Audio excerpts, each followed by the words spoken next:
پێویستی پەرەدان بە خەبات دژ بە کۆماری ئیسلامی لە هەموو بەرەکاندا.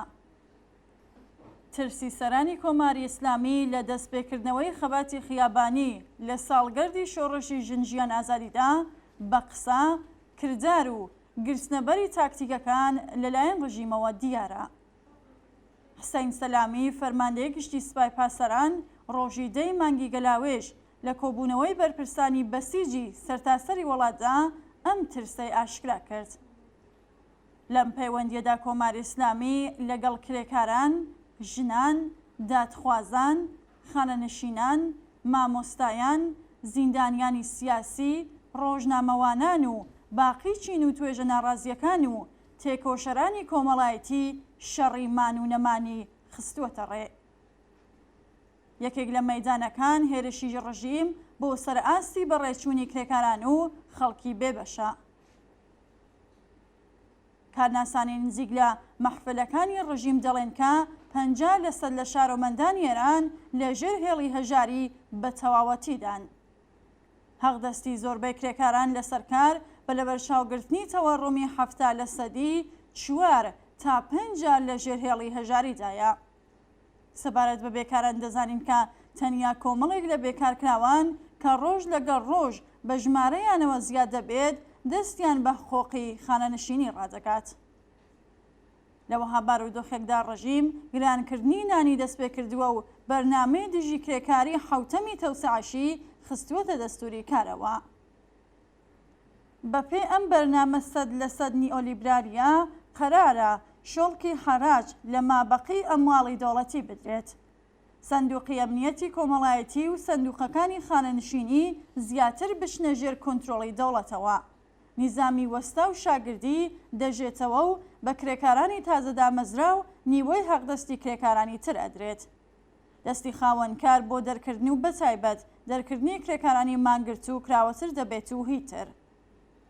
بێبەشکردنی بەشێکی زۆر لە کرێکارانی بیناسازی لە حەقی بیما دەست بەسەرکردنی هەڵسوڕاوانی کرێکاری لە زۆمرەی باقی ئەو زوڵمانی ڕژیمە کە لە کرێکاران دەکرێت. گۆڕەپانێکی تر بەرەنگاربوونەوەی ڕژیم لەگەڵ ئەو ژنانەیەکە بە ئیختیاری خۆیان جل لەبەر دەکەن. سەرانی ڕژیم بە گێڕانەوەی گەشتی ئەرشاد لایحەی عفاف و حجابی ئیجباری کە بەکردەوە بەڕێوە دەچێت و هێنانە پێشەوەی جبهەی بێڕەحمترین فەرماندە ڕسوا و بێئابڕووەکان گوشارەکانی دژ بە نەیارانی حجابی ئیجباری زیاتر کردووە. مەیدانێکی تر شەڕی ڕژیمە لەگەڵ جادخوازان بە پێشەنگایەتی دایکانی داغدار. زۆرترین گوشار لەسەر دادخوازانی شۆڕشی ژنجیان ئازادیە. تا ئێستا ژمارەیەکیان خراونتە زیندان و بە شێوەی ئاسایی پەروەندەسازیان بۆ کراوە. سەبارەت بە خانەنشینان دەبێ بوترێت نەتەنیا بە هیچ کام لە داخوازیەکانیان وەڵام نادرێتەوە، بەڵکو سوڵتەی زیاتری دەوڵەت بەسەر سندوقەکانی خانەنشینی ئەواندا خراوەتە دەستوری کارەوە.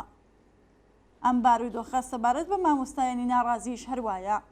ڕژیم لە بەرامبەر ناڕازیاندا لە بەلوچستان، کوردستان، کەشاوەرزانی ناڕازی، پەنابەران و کەسانی بێماڵ و مەسکەن، شارۆمەندانی ناڕازی لە بێئاوی لە هەوای پیس و سووتانی دارستانەکانیشدا بێعتنایی دەکات و تەنانەت بە ملهۆڕی دەجوڵێتەوە. ئایا ئیمکاناتی کۆماری ئیسلامی بۆ سەرکەوتن لەم کارزارەدا کە دژ بە خەڵک خستوویەتە ڕێ لە چه ئاستێکدایە و خەبات و خۆڕاگریەکانی خەڵک تا چەندە شانسی سەرکەوتنی هەیە؟ دەزانین ڕژیم لە بەرچاوی زۆربەی خەڵک بێزراوە. ئابوووریەکەی ڕوو لە وەرشکەستبوونە، ناکۆکی نێوخۆیی ڕوو لە زیادبوونە، سیاسەتە ناوچەیەکانی تەنانەت لە بەرامبەر تاڵیبانیشدا بەرەو ڕووی شکست بووتەوە. لە بلووکی ڕۆژاوا و بریکسیش کە چین و رووسیان لایەکی ئەو تۆی لێ ناکرێتەوە. گێڕانەوەی پارە بلوکراوەکانی لە ئێستادا ڕاگیراوە. فرۆشتنی نەوت سەرەڕای کەمکردنەوەی نرخەکەی بە شێوەیەکی بەرچاوکەمی کردووە و هەندێک شتی تریش. بەڵام لە بەرەی خەڵکدا بارودۆخەکە چۆنە؟ کرێکاران لە گشت مەیدانەکاندا بە شێوەیەکی مافخوازانە و بوێرانە لە بەرامبەر خاوەنکاران و دەوڵەتدار ڕاوەستاون. کرێکارانی پەیمانی، قەراردادی و ئەرکان سالێز لە دوو بەرەزا خەریکی نەبەردن. یەکێکیان پەیمانکارانە و ئەوی تریشیان قەرارگای سازەندەگی خاتمە ئەنبیایە کە دەیەوەی پەیمانکارانی نەوت تایبەت لە اختیاری خۆیدا بێت. ژمارێک لە نەوتگەران تا ئێستا لە گۆڕەپانی خۆڕێخستنی باشتردا چوونە سەری ئاستی هەقدەست و باشتربوونی بارودۆخی ژیاندا کۆمەڵێک دەستکەوتیان هەبووە.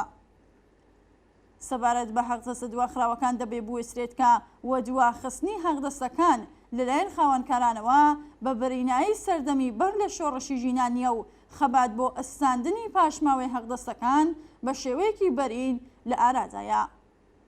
لە مەیدانی خەباتی ژنانی نەیاری حەجابی ئیجباری و لایەنگرانی ئازادپۆشان و پشتیوانانی ژنان و پیاوان تا ئێستا کۆمەڵگا شاهدی ابتکارات و خۆڕاگری بوێرانە و هیوابەخشیان بووە.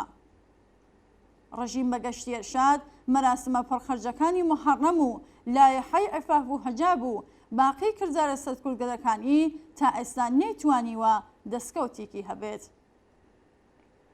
سەبارەت بە بەرەی دادخوازانیش بارودۆخەکە هەر بەم جۆرەیە. سەرەڕای هەموو وەحشیگەریەکانی ڕژیم لە بەرامبەردا چالاکانی دادخوازی ئەم بزوتنەوەیە ڕێکخراوتر و بۆ گەیشتن بە ئامانجەکانی لێبراوترە لە ڕابردوو. سەبارەت بە زیندانیانی سیاسیش دەکرێت بە خۆشببینیەوە قسە بکەین. قارەمانانی خۆڕاگەل لە زیندانەکاندا زیاتر لە ڕابردوو بە قەڵەم و کردەوە دەست بە زوڵم و ستەمەکانی ناوەوە و دەرەوەی زیندانەکان و بۆ ڕزگاربوون لە عەدەم و دەستەبەرکردنی ئازادی خۆڕاگری دەکەن و لە هەندێک حاڵەتدا حەماسە دەخۆڵقێنن. سەبارەت بە خەواتی ڕۆژنامەنووسان خەڵک لە کوردستان، بەلوچستان و لایەنگرانی ژینگە و ئەوانی تریش دەکرێت بە دڵنیاییەوە بڵێن کە ڕژیم لە بەرەنگاربوونەوە لەگەڵیان هیچ سەرکەوتنێکی بەدەست نەهێناوە. کەشمەکەشی ئەم دووبەرەیە دەگاتە کوێ؟ ئەمە ئاست و درێژەی خەباتی شێلگەرانە لە بوارە جۆراوجۆرەکاندا دیاری دەکات.